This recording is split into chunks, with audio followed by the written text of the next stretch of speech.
Olá pessoal, tudo bem? Eu sou o professor Mil e vamos agora para a terceira unidade, a última unidade do nosso componente. Esse componente curricular, ele se arremata com alguma síntese, algum apontamento do que já conversamos nas unidades 1 e 2. Primeiro fizemos um grande apanhado de definições, de caracterizações da educação híbrida. Depois nós detalhamos uma das perspectivas, a principal perspectiva segundo a literatura de educação híbrida, que era aquela mesclagem, a fusão pedagógica das vantagens da educação presencial com as vantagens da educação à distância.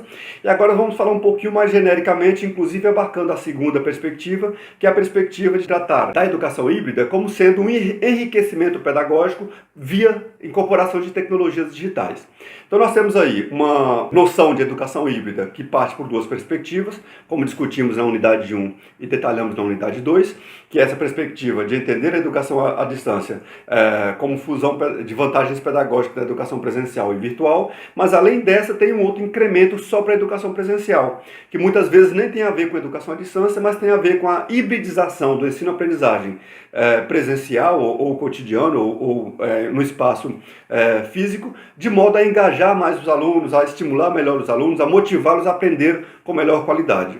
Então, essa segunda perspectiva de enriquecimento pedagógico, ela tem alguma relação com a perspectiva que já detalhamos anteriormente, que envolve mais a educação à distância, mas especialmente agora vamos tratar um pouquinho mais dessa perspectiva que passa pela noção de educação híbrida como metodologias ativas. Basicamente é isso.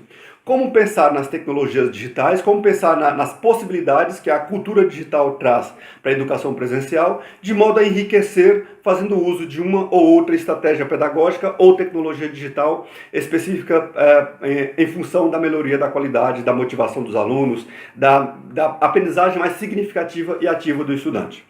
Enfim, então são alguns apontamentos finais, essa unidade, e esses apontamentos eu vou detalhá-los basicamente nessa noção de metodologias ativas. Então é importante que a gente entenda desde agora qual é a relação que a gente estabelece entre metodologias ativas e educação híbrida, e aí é nessa perspectiva que eu quero conversar um pouco. Pois bem, para começar, a própria educação híbrida já é entendida como sendo uma metodologia ativa. Ela já é entendida como sendo uma forma de reestruturar ou de motivar ou de trazer para a educação presencial um pouquinho mais de movimento, de animação, de motivação, de engajamento estudantil. Por quê? Porque ela se baseia em certas metodologias ativas. Além dela ser uma metodologia ativa, tem outras metodologias que ela pode incorporar para trabalhar. Só para dar alguns exemplos de como que a educação híbrida se articula com as metodologias ativas, temos uma amostragem que eu coloquei no material didático, que é como a sala de aula invertida, que é uma metodologia ativa, poderia ser explorada, articulada com a educação híbrida. Eu faço isso já há uns 4 ou 5 anos na graduação e geralmente o que acontece basicamente é o seguinte: eu preparo um ambiente virtual ou mesmo algumas estratégias para os alunos buscarem na internet. Então eu passo uma espécie de estudo dirigido para eles, virtualmente ou em papel em sala de aula. Eles vão para casa, saem da aula com a expectativa de aprofundar aqueles estudos, e quando voltam para a sala de aula posteriormente, já teriam uma noção bem mais clara daquele conteúdo, de modo que eu tenha que discutir com eles só o detalhamento, as dúvidas e aprofundamento daquela discussão. Parece alguma coisa que já acontece no geral, é por isso que a educação híbrida e a sala de aula invertida não é algo da cultura digital, ela já acontece lá na década de 70 ou até antes. Já temos aí metodologias ativas naquela ocasião e nem por isso tínhamos cultura digital, nem por isso a internet, o mundo digital, a informática estava tão evoluída como é hoje.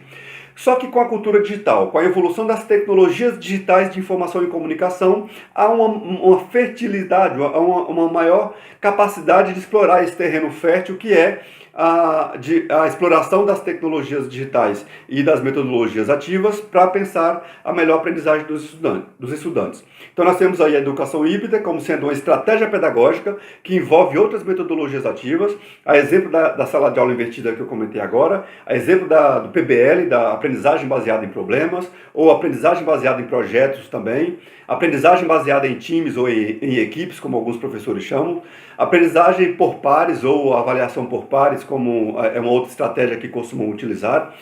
essa noção de pedagogia por projetos, por exemplo, posso explorar iniciativas como a robótica pedagógica ou um tema qualquer, de modo que isso possa passar pela aprendizagem baseada em problemas, articulando com sala de aula invertida ou não, de modo que eu possa hibridizar a minha aprendizagem baseada em tecnologias. Só para dar mais uma amostra, mais um exemplo disso aí. Normalmente, quando eu trabalhei com robótica pedagógica, a gente tinha como expectativa a motivação da criança, do adolescente, do estudante em geral, à medida que ele vai aprendendo robótica, que tem toda aquela magia e sedução de brincar de Deus, brincar de manipular sem tocar, fazer com que as coisas aconteçam sem tocar, todo esse princípio da robótica pedagógica, ele é explorado como sendo uma forma de tornar híbrida a aprendizagem. Na verdade, eu quero ensinar geografia, ou história, ou matemática, ou ciências, mas eu vou fazer isso a partir da iniciativa de aprendizagem da robótica. Então, pela robótica, podemos explorar geografia tranquilamente, ou pela robótica, podemos explorar a escrita de textos, ou a matemática, o cálculo, a lógica, e por aí vai. Então, esses exemplos que eu menciono de aprendizagem baseada em problemas, aprendizagem baseada em projetos, aprendizagem baseada em times ou em equipes, gamificação, jogos na educação ou sala de aula invertida, são metodologias ativas que podemos detalhar e explorar no âmbito da hibridização do ensino-aprendizagem. Então, ou seja, a educação híbrida é uma estratégia pedagógica, é uma forma de organizar o ensino-aprendizagem, de modo que eu possa incorporar outras estratégias de aprendizagem ativa, de modo que o aluno possa aprender mais significativamente, de forma mais interessante. Entendidos? Esse processo todo de educação híbrida, de metodologias ativas e tudo mais, ele passa por duas noções muito importantes. Uma primeira noção é aquela da relação de educação híbrida com inovação. Praticamente toda iniciativa de educação híbrida, ela começa com a estratégia de inovar pedagogicamente, de mudar um pouco, de reanimar a aprendizagem mais tradicional, mais expositiva e tudo mais.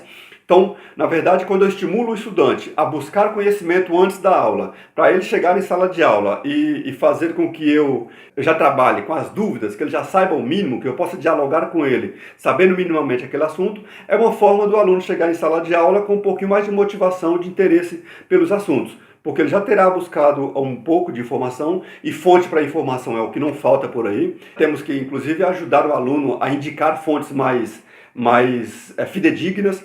Temos que desenvolver no estudante, para trabalhar bem com sala de aula invertida, uma capacidade de curadoria, de escolher melhor os conteúdos, de modo que o estudante chegue em sala de aula já com o mínimo de conhecimento, um bom conhecimento daquela área, daquele conteúdo que eu quero ensinar. Bom, então essa ideia de inovação ela é importante. Entender a educação híbrida como sendo a inovação do processo pedagógico mais tradicional, mais expositivo, é importante porque nós podemos fazer uma inovação um pouquinho mais sustentada, só uma inovação que a literatura chama de incremental, só mudar um pouquinho, ou podemos fazer uma inovação mais disruptiva, uma inovação mais profunda, mais radical.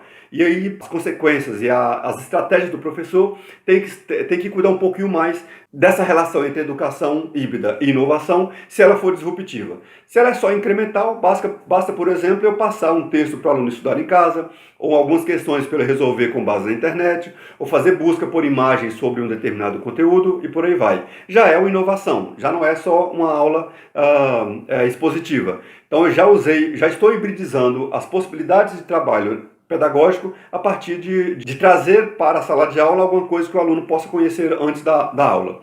Mas eu posso pensar numa forma mais disruptiva. Então, por exemplo, romper completamente com a aula expositiva e trazer os alunos para um laboratório, de modo que ele possa aprender vários conteúdos partindo da robótica pedagógica, por exemplo, ou partindo da gamificação. Enfim, mudar mais radicalmente o processo.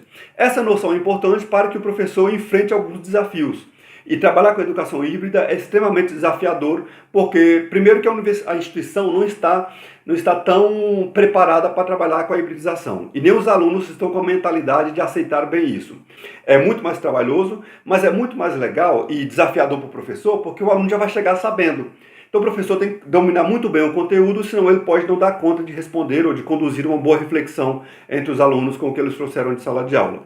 Não é nada muito simples de se fazer, mas é algo bem bacana, o resultado costuma ser bem interessante. Então, nesse sentido de pensar a inovação, o professor enfrenta esse desafio de usar a estratégia de educação híbrida, essa abordagem híbrida de ensino-aprendizagem, de modo que ele articule melhor com algumas metodologias ativas e com a qualidade da formação. Tá bom? O outro aspecto que eu comentei, que eram dois, um é a inovação e a outra é a flexibilidade. É importante entender que quando a gente insere educação híbrida no contexto educacional da educação presencial mais tradicional, a gente, na verdade, está flexibilizando aquele momento de sala de aula. Ou seja, nós estamos admitindo que o estudante não aprende só em sala de aula, admitindo que eu não sou, como professor, a única fonte de informação e sugerindo a ele buscar informação e venha para conversar comigo com um pouquinho mais de detalhamento ou de dúvidas para que a gente possa promover uma reflexão coletiva quando retornarmos para a sala de aula na aula seguinte. Então, essa ideia de flexibilidade ela é importante porque ela tem uma relação próxima com a noção de personalização da formação.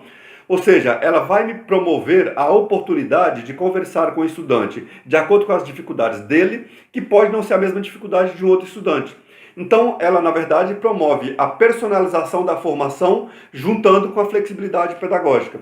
Ou seja, a educação híbrida pode ser vista como uma forma de articular estratégia de ensino-aprendizagem mais flexível e mais personalizável, de modo que a gente possa atender os estilos de aprendizagem, possa estimular as formas de aprender de cada pessoa, de cada sujeito, de cada estudante, de modo que ele possa assimilar mais adequadamente, inclusive aprender efetivamente para médio e longo prazo. E esse é o desafio do professor, esse é o desafio das metodologias ativas, é o desafio da aprendizagem ativa, que é baseada naquela aprendizagem significativa lá da década de 60 e 70, que Ausubel começou a refletir desde aquela ocasião, tá bom? Temos aí outros componentes curriculares do curso que vão explorar um pouco melhor essa noção de metodologia ativa. Temos um outro componente que vai explorar a noção de aprendizagem ativa do estudante, mas por enquanto era só fazer um panorama geral dizendo que a educação híbrida tem uma interação muito próxima com metodologias ativas nessa perspectiva da inovação, da flexibilidade, das metodologias ativas como a educação híbrida, sala de aula invertida, pela gamificação, pela robótica pedagógica, pela aprendizagem baseada em problemas e tudo mais. Bom, então esse é um grande panorama que eu queria sintetizar, são alguns apontamentos finais, exemplificando um pouco a reflexão, tá bom? Então era esse o recado que tínhamos para o remate dessa unidade chamada Educação Híbrida como Estratégia Educacional.